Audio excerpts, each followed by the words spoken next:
प्रश्न number 10 long question. परागण के अजीवीय एवं जीवीय अभिकर्मकों का विस्तार से वर्णन कीजिए। परागण मतलब पुंकेसर से पराग कणों का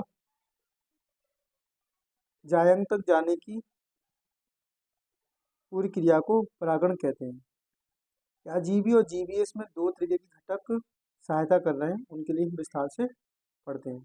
परागण के जंतुओं की भूमिका का वर्णन कीजिए। तो हम पहले पढ़ते हैं परागण के अभिकर्मक या कारक क्या है। पौधे परागण के कारक या विकर्मक के रूप में दो अजीवीय वायु तथा जल तथा एक जीवीय यानी कि प्राणीय कारक का उपयोग कर लक्ष्य प्राप्त करते हैं। बहुत कम पौधे अजीवीय कारकों का उपयोग करते हैं। अजीवीय मतलब वायु एवं जल। अधिकतर पौधे परागण के लिए जीवीय कारकों का उपयोग करते हैं। वायु तथा जल दोनों ही कारकों में परागकणों का वर्तिकाग्र के संपर्क में आना महज संयोगात्मक घटना होती है।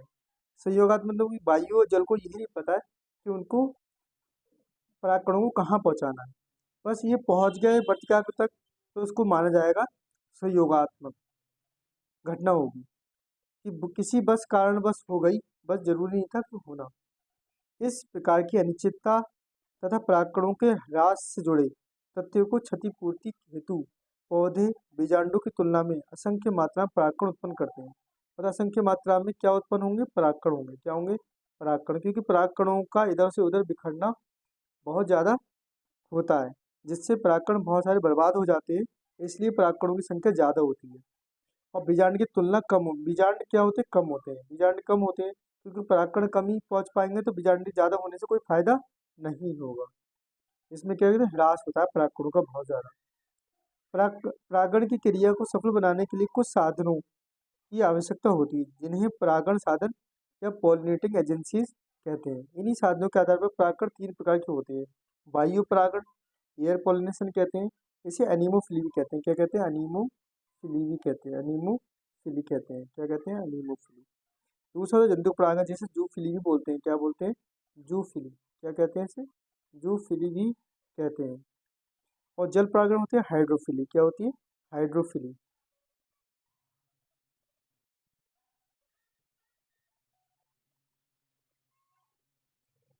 हाइड्रोफिली। तो वायु परागण के लिए हम पढ़ते हैं। इसमें क्या होता है? पुष्पों में वायु द्वारा होने पर परागण को वायु परागण या एनिमोफिली भी कहते हैं। और ऐसे पुष्पों को वायु परागित पुष्प एनिमोफिलस फ्लावर कहते हैं। वायु परागित पुष्पों में कुछ विशेषताएं पाई जाती हैं, जैसे कि वायु परागित पुष्प छोटे होंगे एवं आकर्षित रहित होंगे, यानी कि उसमें आकर्षण नहीं होगा, क्योंकि वायु को आकर्षण की कोई जरूरत नहीं होती। ये रंगहीन कलरलेस होंगे, रंग कलर की आवश्यकता नहीं होती। गंधहीन होंगे, गंध की आवश्यकता नहीं होती। और मकरंद की भी आवश्यकता नहीं होती। ये इंपॉर्टेंट पॉइंट है, क्योंकि ये सभी आवश्यकता किस में होती है? कीट परागणों में होती है, क्योंकि कीटों को इसकी आवश्यकता होती है। वायु परागित पुष्प प्रायः एक लिंगी यूनिसेक्सुअल होते हैं, यानी कि उन फ्लावर पे एक ही लिंग पाया जाता है और ये पत्तियों वाले भाग के ऊपर निकलते हैं तथा इनमें नर पुष्पों की अधिकता होती है। नर पुष्प अधिक होंगे तभी तो परागकण ज़्यादा बन पाएंगे। जैसे मक्के में क्या होता है? जो बाहर की तरफ बाल लटके रहते हैं वो क्या? फीमेल पार्ट है। वर्तिका है, वो क्या है? लंबी लंबी वर्तिका है जो बालिनुमा संरचना दिखाई देती है।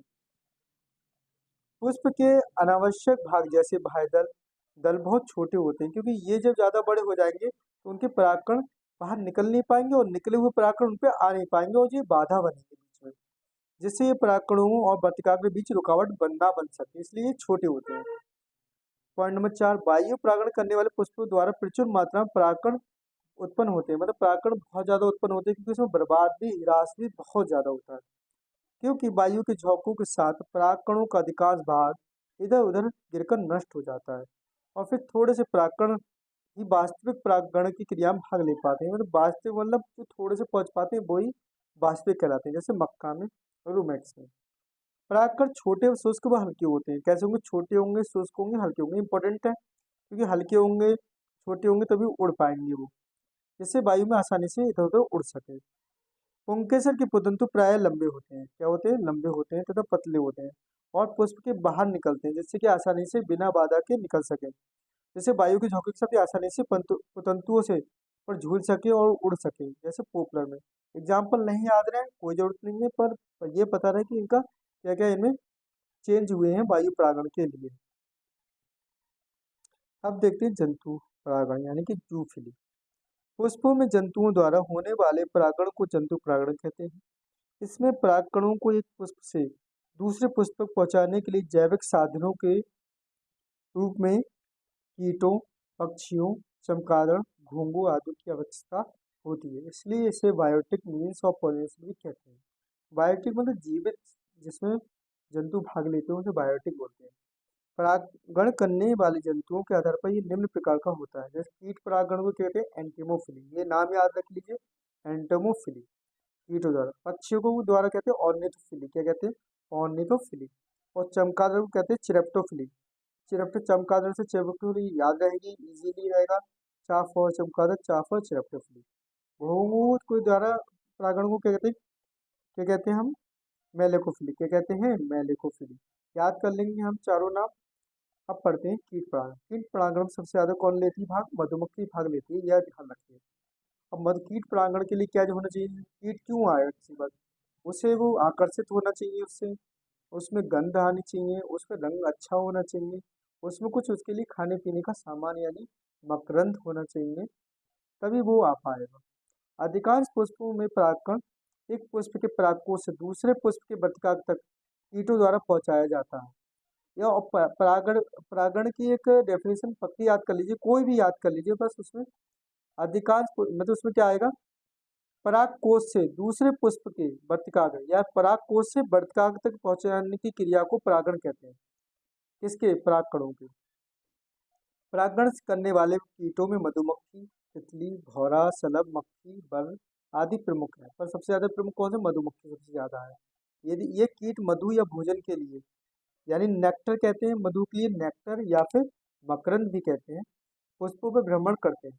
जैसे ही कीट किसी पुष्प पर बैठते हैं तब उनके रोमयुक्त अंगों पर परागकण चिपक जाते हैं। जब किसी कीट किसी अन्य पुष्प पर जाता है, वही कीट किसी अन्य पुष्प पर जाएगा, ये पुष्प यहाँ पे बैठा, अब ये यहाँ पे बैठ के दूसरे पुष्प पे जाएगा, तो ये क्या करेगा, परागकण को चिपका के अपने साथ ले जाएगा। इसी को क्या कहते हैं, जंतु परागण कहते हैं या कीट परागण कहते हैं। और दूसरे पुष्प बतिका को पहुंचते हैं और परागण ये संपन्न होती है। अब पढ़ते हैं पक्षी द्वारा परागण यानी कि ऑर्निथोफिली, क्या कहते हैं, ऑर्निथोफिली। ऑर्निथोलॉजी भी कहते हैं पक्षी के अध्ययन को। पक्षी परागित पुष्प बड़े रंगीन गंधहीन होते हैं, किंतु इनमें मकरंद का स्राव होता है। क्या होता है, मकरंद का स्राव होता है। बिग्नोनिया में गुंजन करने वाली चिड़िया, ये हमिंग बर्ड द्वारा होता है। एक आप एक ही याद कर लीजिए तो आपको इम्पोर्टेंट ज़्यादा अच्छा रहेगा। ज़्यादा नाम याद करेंगे तो याद नहीं रहेंगे, कम से कम एक तो याद रहे पेपर में। गुंजन करने वाली यानी कि जो आवाज़ करती गुंजन करने वाली चिड़िया हमिंग बर्ड होती है, और इसकी ये शहद की चिड़िया सनबर्ड द्वारा सेमल में सेमल और पांगरा में कौवा और मैना द्वारा परागण होता है। इसके लिए अलावा प्लास, वाटल ब्रश, एगेव आदि में भी पक्षी द्वारा परागण होते हैं। सामान्यतः ये ध्यान रखिए, मैं इसके बारे में बता रहा था, गुंजन करने वाली चिड़िया छोटी सी चिड़िया होती है, क्योंकि फूल में इसे मकरंद लेना है, और छोटी सी होती है, इसकी चोंच लंबी सी होती है, और ये दल से बनी हुई, जैसे ही दल से चारों रंगीन होते हैं उससे एक क्या बन जाती है, कीपनुमा संरचना बन जाती है। क्या बन जाती है, कीपनुमा संरचना बन जाती है, कीपनुमा संरचना। उसमें क्या डालती है, अपनी चोंच डालती है, क्या डालती है, चोंच डालती है। तो चोंच लंबी सी होगी, पतली सी होगी, छोटी सी होगी, जो उसे डालकर मकरंद को चूसती है। सामान्यतः परागण करने वाली चिड़ियों की चोंच लंबी होती है। मधुपान के लिए जब वे पक्षी दलपुंज की नली में चोंच, दलपुंज की नली यानी दलपुंज बहुत सारे इकट्ठे होकर एक कीपनुमा संरचना बना लेती है, उसी में क्या डालती, चोंच डालती है चिड़िया। इसके पग वक्ष पर सिरबत चिपक जाते हैं, और इसके चारों जो एंथर होता है, परागकोश होता है, उससे क्या करते हैं, उसके ऊपर चिपक जाते हैं परागकण, और चिपक जाते हैं। इस प्रकार परागकण एक पुष्प से दूसरे पुष्प तक पहुंचते हैं। पक्षी परागित पुष्प प्रायः चमकीले होते हैं, नारंगी, नीले व नारंगी होते हैं, जिससे पक्षी आकर्षित हों। मेलिकोफिली, इसको कहते हैं घोंघा द्वारा परागण। सूरन कुल के पौधों, जमीकंद और सर्पपाद में कीटों के अतिरिक्त घोंघा द्वारा भी परागण होता है। इन पौधों में पुष्पक्रम स्थूल मंजरी स्पेडेक्स के रूप में होती है। क्या होती है? स्पेडेक्स होते हैं। जहाँ आपने देखा होगा स्पेडेक्स किस में होते हैं?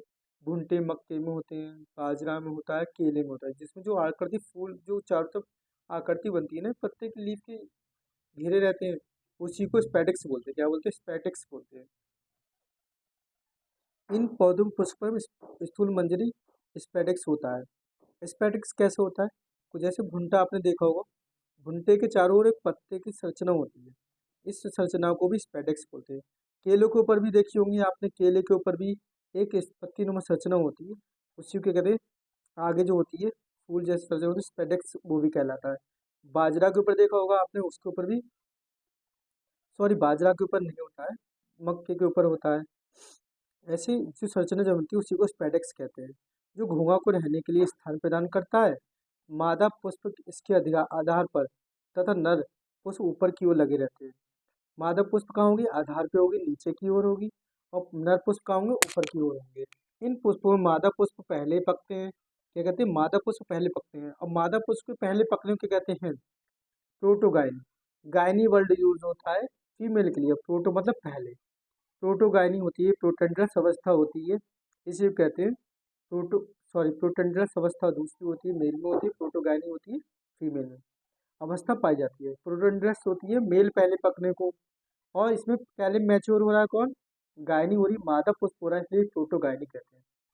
जिससे परागकणों को दूसरी स्थूल मंजरियों में जिनमें नर पुष्प भी पक चुके हैं उनसे आना पड़ता है, यानी कि स्वपरागण नहीं होता है इसमें होता है परपरागण। सिरप्टोफिली क्या है? कचनार, साजेस ट्री, इंडोनेशिया, एपरुआ कदम आदि में चमगादड़ द्वारा परागण क्रिया संपन्न होती है। चमगादड़ रात्रि के समय निकलते हैं और कीट फल मकरंद तथा परागकणों की खोज में पेड़ पौधों पर गुजरते हैं। क्या है? कीट की, फल की, मकरंद की तथा परागकणों की खोज में पेड़ पौधों पर जाते हैं। ये पुष्पों की गंध द्वारा ही उन तक पहुंचते हैं, क्योंकि ये रंग देखने में असमर्थ होते हैं। जल परागण क्या है?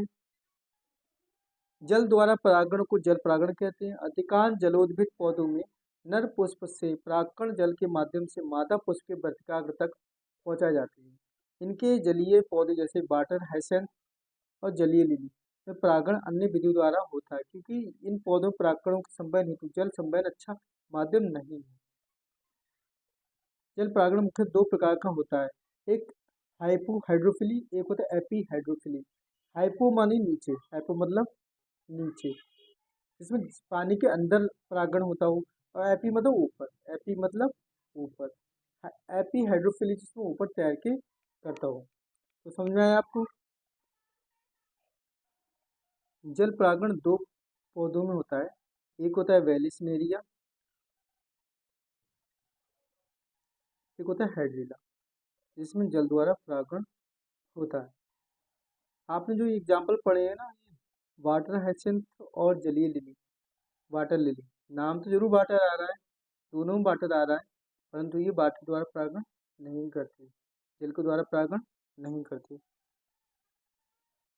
ये अन्य विधि द्वारा परागण करते हैं, क्योंकि इनके जो संवहन है ना वो अच्छा नहीं है जल के अनुसार।